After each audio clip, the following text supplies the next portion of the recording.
Welcome back to the channel, or welcome to the channel if it's your very first time here. My name is Troy, and today I'm going to be diving deep into my dividend growth portfolio that I'm going to eventually use to retire early. In today's video, I'm going to be sharing everything you'd possibly want to know, including my current portfolio value, the best and worst performers in November and all time, my change in buy strategy in November, dividends received in November, looking at the month over month and year over year progress of those dividends, and then lastly, I'm going to check on my career dividends received and even show you how my very own dividend snowball is coming along. Before we go any further, I really want to know how much you guys made in November in your dividend portfolios, so let me know in the comments down below, and I'm going to share mine later in the video. But now let's go ahead and see how this portfolio has grown so far in 2024. All right, and first chart we're going to look at is that account balance, so you guys can see how this portfolio has grown account balance wise in 2024, as I just said. So beginning the year, we had an account balance of $67,196.27. Concluding last month in October, that balance bumped up to $83,699.77, and then now concluding November, we're at $87,177.31. That gives us a year-to-date growth of $19,981.04, which is up 29.74%. A month-over-month growth of $3,477.54, which is 4.15%. And keep in mind that $17,000 of this account balance is held in SPAXX as the wife and I's emergency fund. The current interest rate with this position is 4.26%, which continues to drop, but it's still higher than the historical average of about 1%. And this has been consistent for all of 2024.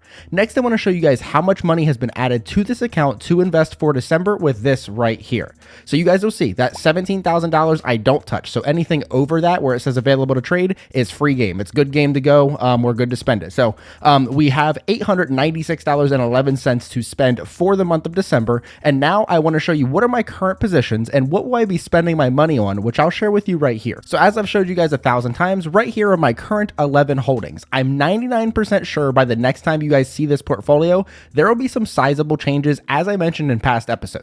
Also, as mentioned in last episode, I'm no longer adding to all 11 of these positions, and I'm going to detail that a little bit later in the video. But before I get to that, I wanted to quickly show you my top and bottom 3 performers in this portfolio for the month of November, which will feed right into how they're doing for me all time. First, let's take a look at my third best performer over the past month, which is Illinois Toolworks. That was up 9.03%. My second best performer over the past 30 days is Costco. That's up 10.04% in a single month. And you thought that was crazy. My best performer over the past month is Visa. That was up 11.21% in just 1 month, which is absolutely nuts. So now there's a flip side of that. So let's see which stocks actually pulled down the portfolio over the past 30 days with this right here, beginning with number 3 or third to last, which is Microsoft. That was actually down 1.2%. Then we get into my second to last, which was Next Era Energy. That was down 1.57%. And last place, the worst performer in the portfolio over the past 30 days goes to AbbVie. That was down 3.52%. So next, let's go ahead and see how these November performances impacted their overall returns. First, by looking at my top 3 best performing positions in the portfolio with this right here. So my best performer overall in this portfolio, once again, goes to my newest position, which is Costco. That's up $3,377.94 or 64.12%. Coming in as my second best performer all time is Apple. That's up $2,306.09 or 39.87%. And rounding out the top 3, my third best performer all time goes to ExxonMobil. That's up $1,377.89 or 38.65%. Now, while these stocks have understood the assignment, some of them have not. So let's go ahead and see who those culprits are. So looking at this chart, it's going to look like Visa is actually my worst performer because it's all the way at the top, but Visa pays on December 2nd. For whatever reason, Fidelity likes to mess up my video recordings by messing up the chart before it's actually the second. So Visa's up here. Visa, I think, is actually probably in the top 5, but we'll find out, I guess, next month. So stay tuned for that. But nonetheless, let's look at my worst performer all time, which is actually Pool Corp. That's up $116.90 or 2.14%. My second worst position is Starbucks. That's up $241.53 or 5.47%. And my third worst performer all time is Next Era Energy. That's up $362.90 or 8.27%. If you guys look all the way down here at the bottom on the right, you can see that this portfolio is in the green by $13,155.12 or 26.76%.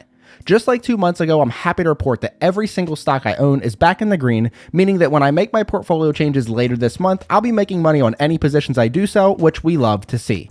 With all that green, let's go ahead and see how this portfolio is doing year to date and over the long haul with this right here. So looking at this picture, you're going to be able to see our time-weighted and money-weighted returns compared to the market over the past, it looks like 3 years in this case. So the difference between time-weighted and money-weighted is time-weighted is generally used if you just put money into an account and don't touch it. You don't add more money, you don't take money out, you don't do buys, you don't do sells, stuff like that. While money-weighted is the opposite. If you add money to your portfolio over a period of time, if you're being active in your portfolio, money-weighted is going to best fit your situation and best fits mine. So we're going to focus on that one. So over the past month, our money-weighted return in this portfolio is up 3.25%, which is impressive because all three indexes over the past month are actually in the red, which is hard to believe because my portfolio did so well, but maybe I'm just in a different area and the market actually didn't have a good month. I thought it did. So who knows? But anyway, so let's go ahead and go over to the year to date. You can see that my year to date money weighted return sits at 16.48%, which is really good, but is only outperforming the Dow Jones. It's underperforming the S&P 500 and underperforming the NASDAQ.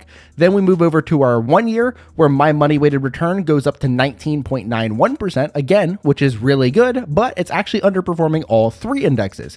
So that's already, not what we want to see. But here's where my portfolio gets really interesting because my portfolio does have some kind of downside protection, which I've mentioned before. Over the past 3 years, my portfolio is up 15.44%. Now, keep in mind, that's per year. That's not saying over the last 3 years, it's only up 15%.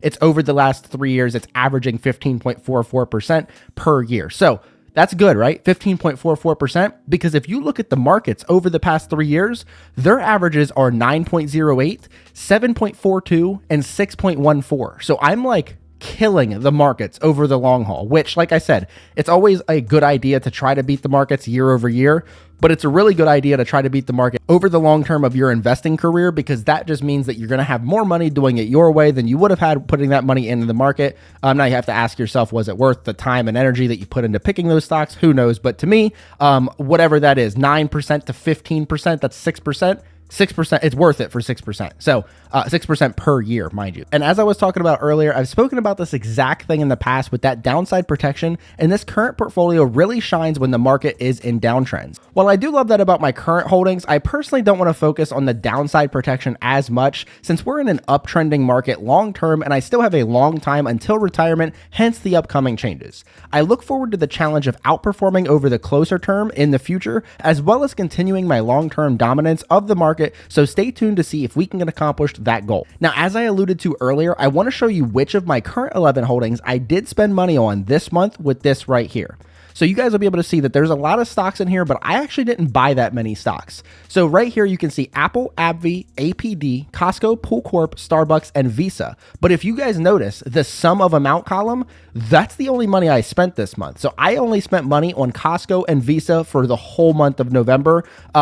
Those are my very, very strong conviction holdings. The other ones I still like. I don't like them as much. So I wanted to put all of my money into those positions. I'm really trying to get them to catch up to Apple, which is already up there, and Microsoft, which is already up there. So that's my goal, is to try to get Costco and Visa closer or at the same par level with Apple and Microsoft. So we're working towards that. I think we have to do it again this month. So stay tuned for that. But anywho, I did want to just quickly share this, and I'm not going to go over every single detail in here, but I did want to show you that Visa actually got the Triple Crown or the, hold the flag or whatever we're talking about. They did all three categories the most. So they had the most shares added, which was 1.529. They had the most money spent, which was $471.69, and the biggest increase in forward income, bringing in an additional $3.61. In total, I added 2.8 shares over the course of 17 trading days, spending $900.18, and added $9.68 in added forward income. Now, let's get to what you guys are all probably here for, the dividends. So November, or 2, 5, 8, and 11 are always my busiest months in dividend payments. I have so many dividend payments coming in. I actually had 6 dividends come in and 1 interest payment this month. So let's go ahead and kick things off with APD on November 12th of 2024, where they paid me $27.75. That's compared to their previous time paying me, which was $25.93. This time last year, APD paid me $17.70, and my first ever payment from APD was a whopping 30 cents.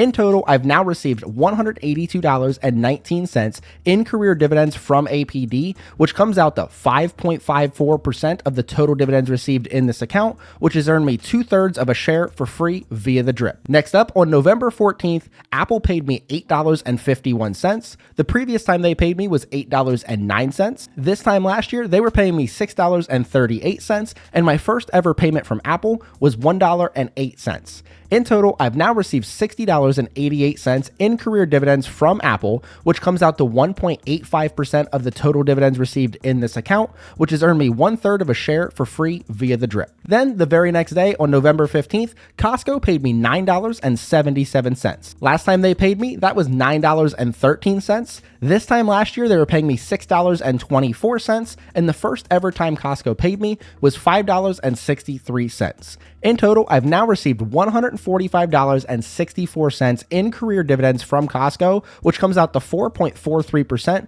of the total dividends received in this account, which has earned me 1/5 of a share for free via the drip. Also, the same day, on November 15th, AbbVie paid me $60.59. The previous time they paid me was $58.30. This time last year, AbbVie was paying me $43.38, and my very first dividend payment ever from AbbVie was 76 cents. In total, I've now received $473.81 in career dividends from AbbVie, which comes out to 14.41% of the total dividends received in this account, which has earned me close to 3 shares for free via the drip. Then on November 27th, Pool Corp paid me $17.67. The previous payment from them was $17.11. This time last year, I was making $11.54, and my very first payment ever from Pool Corp was 93 cents. In total, I've now received $114.19 in career dividends from Pool Corp, which comes out to 3.47% of the total dividends received in this account, which has earned me 0.317 shares for free via the drip. 2 days later, on November 29th, I received $27.55 from Starbucks. The previous time they paid me was $25.59. This time last year, they paid me $22.90, and my very first payment ever from Starbucks was $2.63. In total, I've now received $208.12 in career dividends from Starbucks, which comes out to 6.33% of the total dividends received in this account, which has earned me 2.185 shares for free via the drip. Then, to conclude the month on November 29th, I received $62.26 from SPAXX as an interest payment on the cash in the account. The previous time they paid me was $67.35. As I told you guys, the interest payment is coming down.